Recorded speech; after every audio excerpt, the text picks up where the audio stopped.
नमस्कार दोस्तों, स्वागत है आपका मेरे YouTube चैनल शक्ति साधना में। दोस्तों, वर्ष में 4 नवरात्रे आते हैं। इन 4 नवरात्रों में 2 नवरात्रे गुप्त नवरात्रे होते हैं तथा 2 अन्य नवरात्रों को हम चैत्र नवरात्र तथा शारदीय नवरात्र के नाम से जानते हैं। दोस्तों, गुप्त नवरात्रे गुप्त साधनाओं के लिए होते हैं, गुप्त ध्यान के लिए होते हैं, गुप्त सेवा के लिए होते हैं।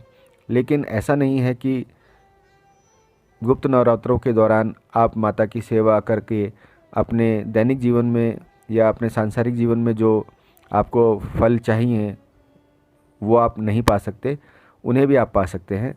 क्योंकि माता क्या है, माता तो आप नवरात्रों में भी ना करें, आप किसी अन्य दिन भी करें, तब भी वो माता आपकी ज़रूर सुनेगी और आपको फल देगी, आपको अपना आशीर्वाद देगी, आपको अपनी कृपा देगी। माता अपने बच्चों के लिए कभी भी बुरा नहीं सोचती। माता तो हमेशा देने के लिए तैयार रहती है। बस हमारे अंदर ही कोई ना कोई कमी होती है कि हम मांग नहीं पाते या पूजा में सही ध्यान नहीं दे पाते, जिससे माता की कृपा हमको पूरी तरह नहीं मिल पाती है। दोस्तों, शारदीय नवरात्रे और चैत्र नवरात्रे के दौरान माता के 9 रूपों की पूजा होती है, जिनमें शैलपुत्री, माता ब्रह्मचारिणी, माता चंद्रघंटा, स्कंद माता, कात्यायनी, कालरात्रि, महागौरी और सिद्धिदात्री माता की पूजा या उपासना की जाती है। वहीं जो ये गुप्त नवरात्रे आते हैं, गुप्त नवरात्रों के दौरान माता काली की साधना की जाती है, माता तारा की साधना की जाती है, षोडशी माता की साधना की जाती है, भुवनेश्वरी माता की साधना की जाती है, माता छिन्नमस्ता की साधना की जाती है, माता त्रिपुर भैरवी की साधना की जाती है, माता धूमावती की साधना की जाती है, माता बगलामुखी की साधना की जाती है, माता मातंगी की साधना की जाती है। इस प्रकार माता के 10 रूपों की इसमें पूजा की जाती है। और वहीं शारदीय नवरात्रों और चैत्र नवरात्रों के दौरान माता जी के 9 रूपों की साधना की जाती है।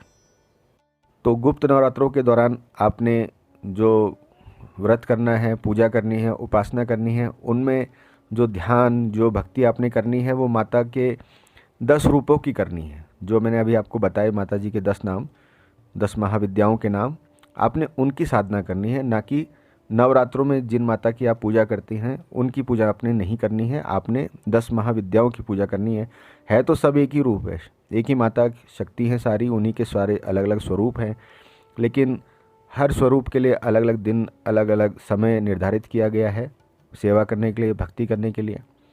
तो ये जो गुप्त नवरात्रे आते हैं, इस दौरान आपने माता जी के 10 रूपों की सेवा करनी है, जिनका मैंने आपको नाम बताया। तो सबसे पहले नवरात्र जो आएगा वो 2 फरवरी को आएगा, और उसी दिन 2 फरवरी को ही पहला व्रत होगा और दूसरा उपवास भी उसी दिन होगा।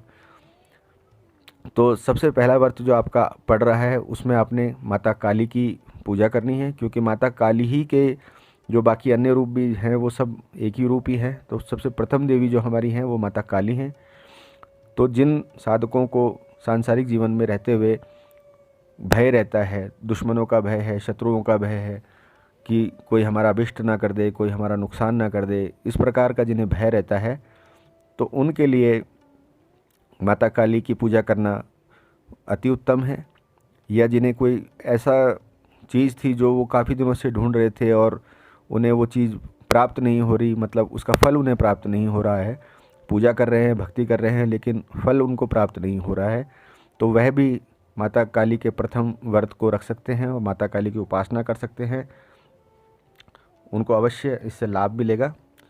तो प्रथम दिन 2 माताओं की आपने पूजा करनी है, माता काली की, क्योंकि उसी दिन 2 तारीख को माता काली का भी व्रत पड़ेगा और माता तारा देवी का भी व्रत पड़ेगा। तो एक ही दिन आप दोनों माताओं की पूजा कर सकते हैं, भक्ति कर सकते हैं। पूजा आपने किस प्रकार करनी है मैं आपको बताता हूँ।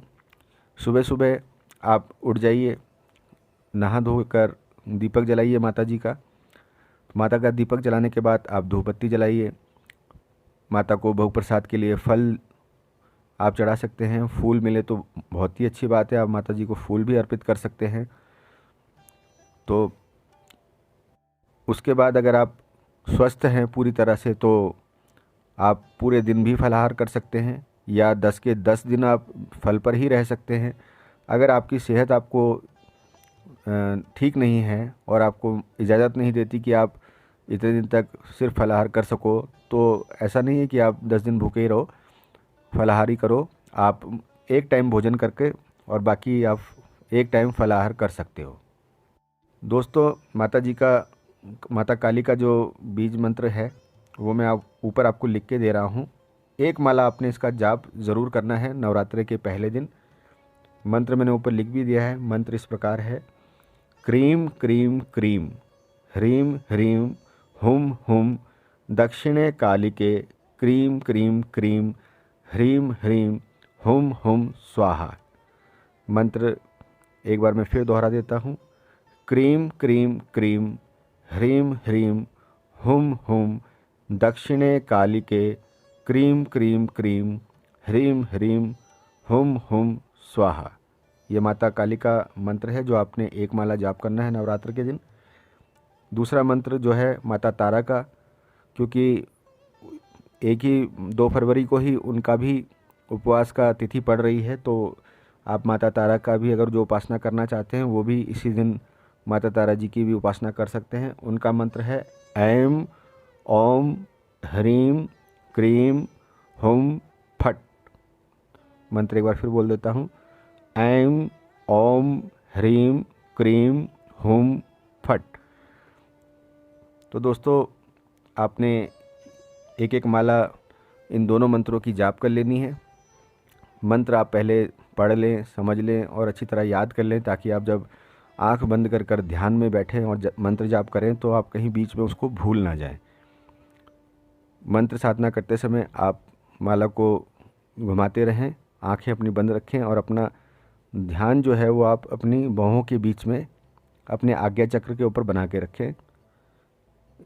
और हो सके तो ऐसा कमरा चुनें जिसमें आप एकांत में हो, जहाँ कोई हल्ला या शोर ना हो रहा हो, आपको कोई परेशान ना करे वहाँ पर। और जो आसन आप लगाएं वो आसान आपके लिए आरामदायक हो, जिस पर आप काफ़ी देर तक बैठ सकें, ध्यान लगा सकें, माता की उपासना कर सकें, साधना कर सकें। क्योंकि अगर बीच बीच में आपको कोई परेशान करता रहेगा तो आपका ध्यान पूरी तरह से पूजा में नहीं लग पाएगा और आप परेशान होंगे, तो फिर फल भी आपको उस तरह नहीं मिलेगा जिस तरह आपको मिलना चाहिए। तो आशा करता हूँ वीडियो आपको पसंद आई होगी। वीडियो को मैं ज़्यादा लंबा नहीं करूँगा यहाँ पर। बाकी जो अन्य माताओं की साधना है और व्रत जो आप रखेंगे उसके दौरान जिन जिन मंत्रों की आपको पाठ करना है, जिनका उच्चारण आपने करना है, उसके बारे में मैं एक दूसरी वीडियो बना रहा हूँ। उसमें मैं आपको बताऊँगा कि आपने अन्य माताओं की साधना किस प्रकार करनी है। मिलते हैं एक नई वीडियो के साथ, तब तक के लिए जय माता की।